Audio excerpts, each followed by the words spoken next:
మాకు నచ్చినోడు చేద్దాం అనుకుంటే చేసేసినట్టే ఫీల్ అవ్వు.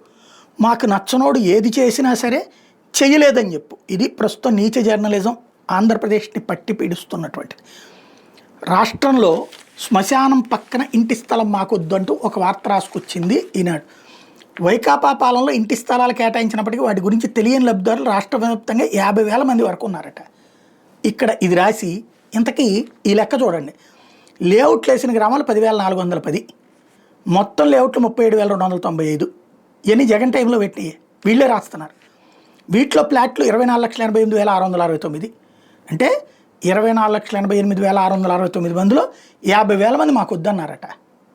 50,000 మంది మాకు వద్దన్నారని హెడ్లైన్ పెట్టారు. కానీ 24.5 లక్షల మందికి ఇళ్ల స్థలాలంటే ఇంతవరకు అసలు స్వతంత్ర భారత్ చరిత్రలో ఒక రాష్ట్రంలో కానీ ఏ రాష్ట్రంలోనన్నా ఇన్ని ఇచ్చిన చరిత్ర ఎక్కడన్నా ఉందే? ఇన్ని లేఅవుట్లు ఎక్కడన్నా ఉన్నాయో? 37,295 లేఅవుట్లు. అట్లాగే లేఅవుట్లు వేసిన గ్రామాలు 10,410. ఒక్కసారిగా ఇన్ని ఇచ్చిన చరిత్ర ఎక్కడన్నా ఉందే? అట్లాగే కేటాయించిన ప్లాట్లు 6,53,976. కట్టేసిన మొన్న 7 లక్షలు అని చెప్పారు కదా, 7.5 లక్షలు ఏమో. మళ్ళీ కేటాయించిన 6,30,000. అందరికీ కేటాయించారు. కాగితాలు చేతికి కూడా ఇచ్చారు, రిజిస్ట్రేషన్లు కూడా చేశారు.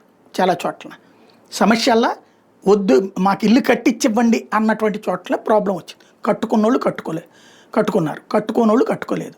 కట్టుకోనోళ్ళు జగన్ వచ్చి కడతాడు లేకపోతే ఎవరు వచ్చినా కడతారులే అన్నారు. వీళ్ళు కడుతున్నారు. ఇప్పుడు అసలు జగన్కి సంబంధించినటువంటి ఆ స్థలాల్లో ఇల్లు కట్టే ఆలోచన వదిలేశారు. టిడ్కో ఇళ్ళు పూర్తి చేశారా? పోనీ ఇప్పుడు జగన్ హయాంలో, చంద్రబాబు నాయుడు హయాంలో టిడ్కో ఇళ్ళు జగన్ వచ్చి 50,000 60,000 పూర్తి చేసి ఇచ్చాడు. మిగతా ఈ 14 నెలలు అయింది కదా, ఇప్పటిదాకా ఏదైనా పూర్తి చేశారా? చేస్తున్నారు అసలు తెలియదు. కట్టిన వాళ్ళనేమో బూతులు తిడతారు, తప్పుడు ప్రచారం చేస్తారు. కట్టని దాన్ని కట్టేసినట్టుగా గొప్పగా ప్రచారం చేస్తారు. నీచ జర్నలిజం పరాకాష్ఠకి చేరిన అంశం.